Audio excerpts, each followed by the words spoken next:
Hello friends. Shashi Agarwal channel के अंदर मैं doctor Shashi Agarwal, I welcome you all. आज जो हमारा सब्जेक्ट है that is the financial management, और जिसके अंदर we will understand the concept of financial management in simple terms. And इसके साथ ही मैंने 10 जो है मल्टीपल चॉइस क्वेश्चंस भी दिए हैं, सॉल्यूशंस भी प्रोवाइड किया है। इसी के साथ ही क्या है कि जो फाइनेंशियल मैनेजमेंट का कंप्लीट कोर्स है that is available at my app, that is the Edusum app. Google Play Store पे ये आसानी के साथ आप लोग इसको डाउनलोड कर सकते हो। लिंक मैं शेयर कर दूंगी, कोर्स का लिंक भी शेयर कर दूंगी। फाइनेंशियल मैनेजमेंट के अंदर what we are going to cover: financial management, financial system, capital budgeting, cost of capital, capital structure, dividend decision, time value of money, working capital management, merger and acquisition, etc. और यहाँ पे जो financial management है, किस तरह से आपको एक स्ट्रक्चर्ड वे से जो है टीच किया जाएगा। रिकॉर्डेड लेक्चर्स प्रोवाइड किए जाएंगे, प्रॉपर नोट्स जो होंगे पीडीएफ के अंदर प्रोवाइड किए जाएंगे, इवन जो प्रीवियस क्वेश्चन पेपर्स हैं उनके सॉल्यूशंस भी प्रोवाइड किए जाएंगे। और जहाँ पे भी लगता है कि आपको ये इंपॉर्टेंट टॉपिक जो है समझ में नहीं आ रहे, तो वहाँ पे लाइव सेशंस भी लिए जाएंगे। डाउट सेशंस के द्वारा जो आपके प्रॉब्लम्स होंगी वो भी सॉल्व की जाएगी। एक प्रॉपर जो है टेस्ट सीरीज भी होगी, जिसके द्वारा क्या है कि फाइनेंशियल मैनेजमेंट के अंदर आप किस तरह से जो है मतलब टेस्ट भी कंडक्ट किए जाएंगे, ताकि फाइनेंशियल मैनेजमेंट के अंदर आपने कितना गेन किया है उसकी एवेल्युएशन प्रॉपर हो सके। First of all we will understand what is financial management. देखो, जब भी हम फाइनेंशियल मैनेजमेंट की बात करते हैं तो पहले जो ट्रेडिशनल व्यू था that was only link with the procurement of funds, कि हमने फंड्स को प्राप्त करना है, least bothered with the effective utilisation of the funds. तो आज की जो विचारधारा है, तो वहाँ पे जो फाइनेंशियल मैनेजमेंट है that is concern with the efficient acquisition and effective utilization of the funds so that the wealth of the shareholder could be maximized. Concerned with the efficient acquisition, that is the financing, and it is also concerned with the allocation, investment in assets, working capital, etc. of funds. यहाँ पे जो objective है to maximise the wealth of shareholder, कि जो profit maximisation objective है that suffer from so many limitations. तो जो financial management के अंदर जो फाइनेंशियल एग्जीक्यूटिव है, उसका जो कंसर्न है that is of financing, where to get the money, investment decision, where to the invest money, and dividend decision, how much to distribute among the shareholder.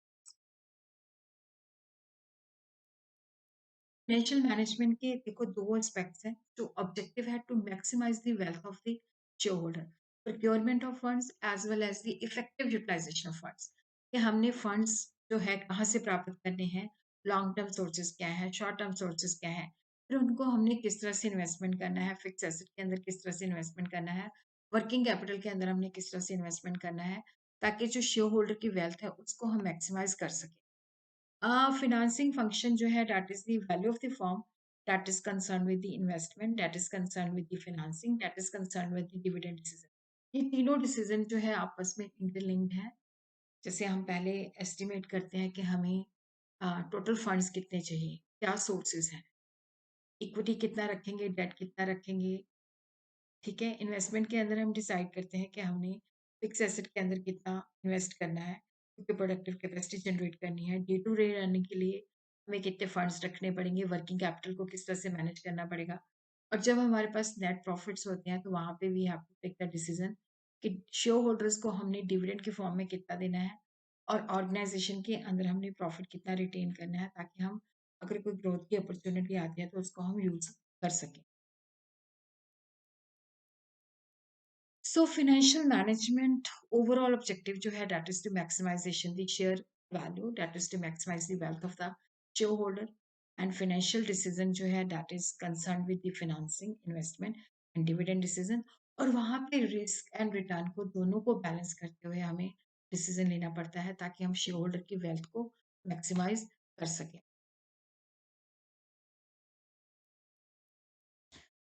Financial management का objective profit maximisation भी हो सकता है, क्योंकि profit maximisation से हमें पता चलता है कि हमारे पास कितना प्रॉफिट है, हम अपनी एफिशिएंसी को मेजर कर सकते हैं। तो प्रॉफिट मैक्सिमाइजेशन जो है ये एक वेग है कि यहाँ पे कौन सा प्रॉफिट हमने लेना है, टाइम वैल्यू को कंसिडर नहीं करता। तो बेटर जो है that is the wealth maximisation of the shareholder. Now we will understand what is wealth maximization in briefly. Wealth are the result of the cost benefit analysis adjusted with their timing and risk, that is the time value of money. जब भी हम wealth को mayor करते हैं, present value of benefit क्या है, present value of cost क्या है, तो यहाँ पे हम टाइम वैल्यू को भी कंसिडर करते हैं. तो जो फिनांस मैनेजर है, he should focus more attention on the cash flow for investment and financing, not on the accounting profits which are depicted by the balance sheets and profit and loss account. तो यहाँ पे जो primary goal है financial management का, that is to maximise the market value of the shares. तो यहाँ पे वो बिजनेस डिसीजन लिए जाते हैं कि जो फर्म का इकोनॉमिक प्रॉफिट है, उनकी नेट प्रेजेंट जो है वैल्यू है, उसको हम इनहांस कर सकें. फाइनेंशियल मैनेजर ने जब शेयर होल्डर की वेल्थ को मैक्सिमाइज करना है, तो उन्हें इस चीज़ों को फॉलो करना है. Cash flow approach, accounting profits नहीं, कॉस्ट बेनिफिट एनालिसिस क्या है, और वहाँ पे हमने टाइम वैल्यू जो है उसको भी कंसिडर करना है. वैल्यू ऑफ द फर्म जो है, that is equal to number of share into market price of share, और we could say in this way value of equity minus value of debt. So now we will be focusing on multiple choice question. The main objective of financial management is to maximizing the shareholders' wealth, enhancing the cost of debt, securing the profitability, none of the above. So the right answer, obviously, it is the maximization of the shareholders' wealth. Financial decision involved. Second to question है investment, financing and dividend decision. Investment, financing and sale decision, financing, dividend and cash decision, and none of the above. So obviously the answer is investment, financing, and dividend decision. Which is economic value? Is it net profit before tax minus cost of capital into capital invested? Is it net profit before interest, cost of capital into capital invested? It is net profit after tax minus cost of capital into capital invested, and none of the above. So the right answer is net profit after tax minus cost of capital into capital invested. The job of finance manager is confined to raising of funds, management of cash, raising of funds and their effective utilization, and none of the above.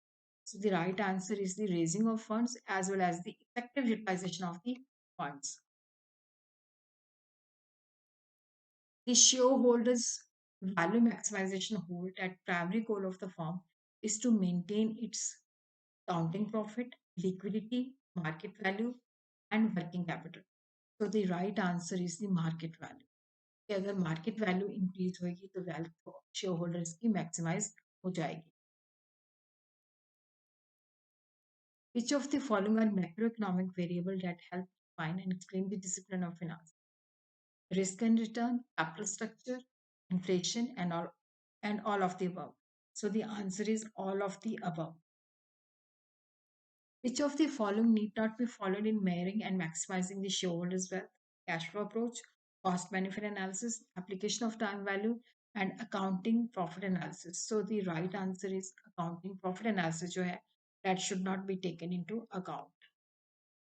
Which of the following is not element of financial management? Allocation of resources, financial planning, financial decision making, and financial control.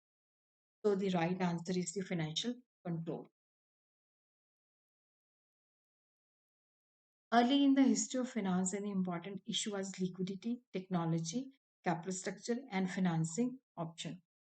So it is the liquidity which was important issue. The main objective of financial management is to maximizing what is the financing decision?